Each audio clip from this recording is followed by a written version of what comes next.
भवति भारत अभ्युत्थानम् अधर्मस्य तदात्मानं सृजाम्यहम् परित्राणाय साधूनां विनाशाय च दुष्कृतम् धर्म संस्थापनार्थाय संभवामि युगे युगे संभवामि युगे युगे।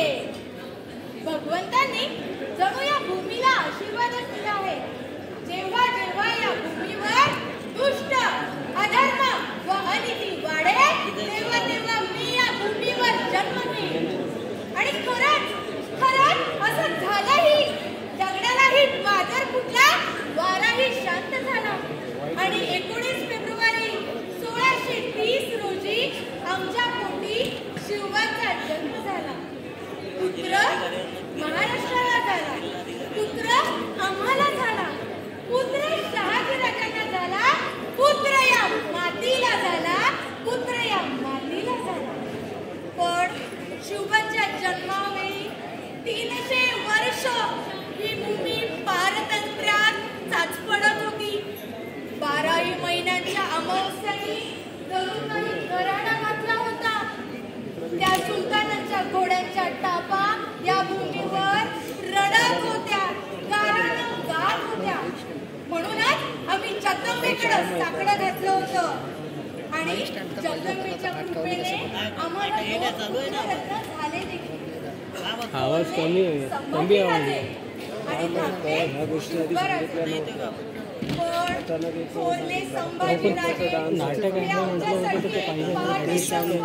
सांगितलं नव्हतं। काय अनाउन्समेंट आहे? तुम्ही येऊन जर 10-5 मिनिटं असताना सांगाल तर नाही होत सर। मी कालच साऊंड लावून गेलो इकडे, कालच सांगायला पाहिजे होतं ना मला। येऊन हे पाठच्या इन्स्ट्रुमेंट पण नाही सांगितलं। शिवबांना घडवण्यासाठी खचून चालणार नव्हतं, थांबून चालणार नव्हतं।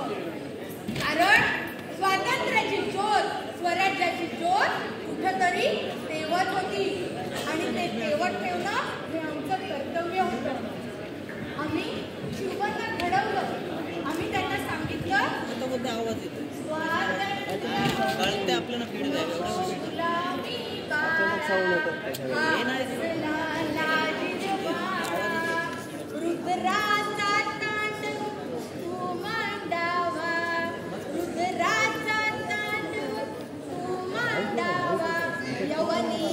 सदनी धाडावा, यवनी यम सदनी धाडावा।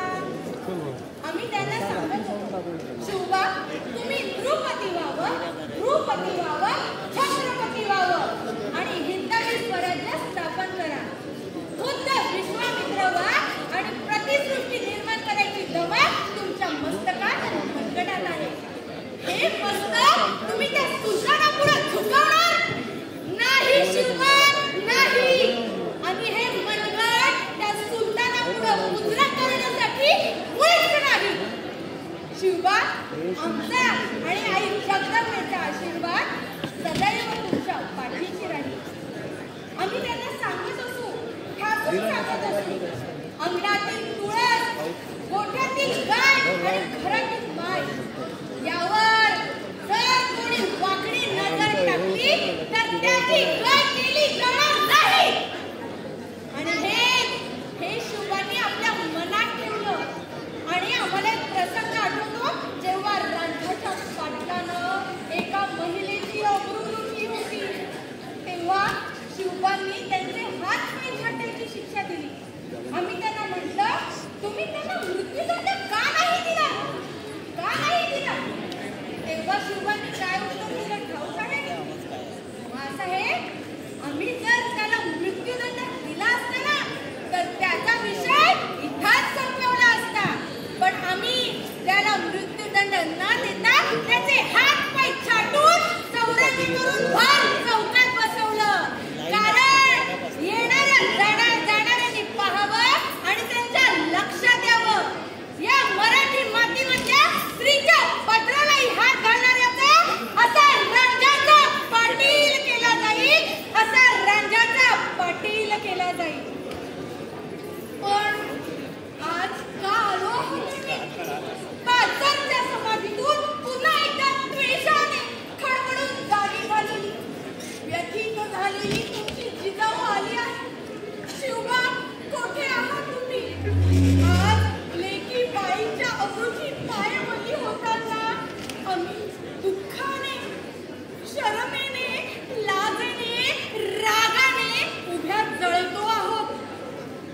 अहो आज तुमच्या आचरणात स्मरणात असलेली जिजाऊ आम्हाला मुळीच नकोय, तर तुमच्या आचरणात आणलेली जिजाऊ आम्हाला हवी आहे.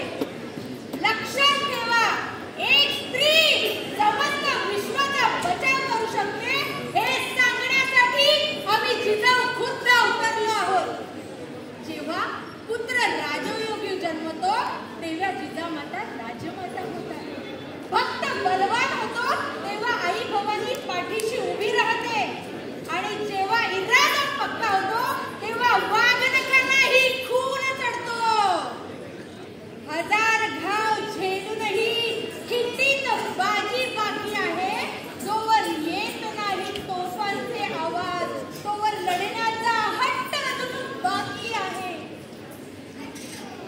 आणि मुरार बाजी बाकी आहे. पटला जरी वज्रगड तरी पुरंदरवर मुरार बाजी बाकी आहे.